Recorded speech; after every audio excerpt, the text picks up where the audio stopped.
Hello അളിയാ, എന്തായി നിന്റെ പുതിയ ഇന്റർവ്യൂ ഒക്കെ കൊള്ളായിരുന്നു.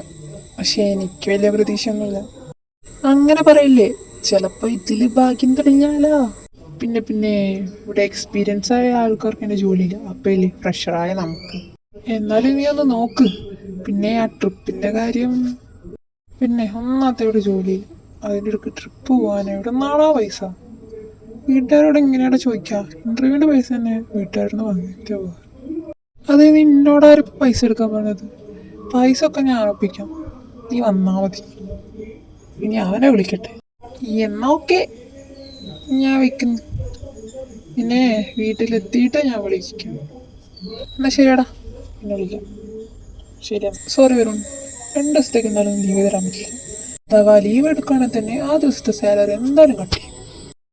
അത് കുഴപ്പമില്ല, എന്നാൽ ലീവ് കിട്ടല്ലോ.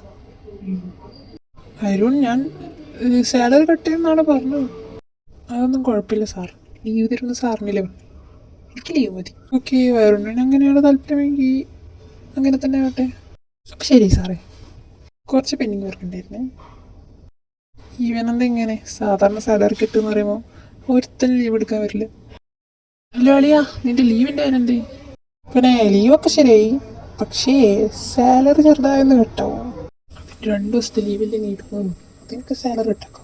അതൊക്കെ കെട്ടാവും, ഇവിടുത്തെ റൂൾ അങ്ങനെയാണ്. അതൊക്കെ പോട്ടെ. പിന്നെ എല്ലാവരും സെറ്റല്ലേ? പിന്നെ എല്ലാം സെറ്റാണ്, നിങ്ങൾ രണ്ടുപേരും വന്നാൽ മതി. എന്നാൽ ശരിയടാ, ഞാൻ പിന്നെ വിളിക്കാം. മടുത്തടാ, മടുത്തു. അമ്മോ, എത്ര ഇൻ്റർവ്യൂ അറ്റൻഡ് ചെയ്താൽ എനിക്ക് പോലും ഓർമ്മയില്ല.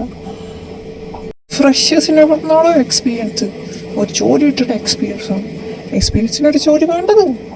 പിന്നെ വരുന്നവൻ്റെയും പോകുന്നവൻ്റെയും ജോലി ആയില്ലെന്ന ചോദ്യം. ഓഹ്, എല്ലാം കൂടെ അടുത്ത് ഒരാളിയെ നീ ഇങ്ങനെ സ്ട്രെസ്സാവാതെ. നിനക്കൊക്കെ പറയാം, ഒന്നുമില്ലെങ്കിൽ നിനക്കൊരു ബിസിനസ്സും ആകെ ജോലി ഉണ്ട്. എനിക്കെന്ത്, എൻ്റെ സങ്കടം എനിക്ക് മാത്രമല്ലേ ഉള്ളൂ.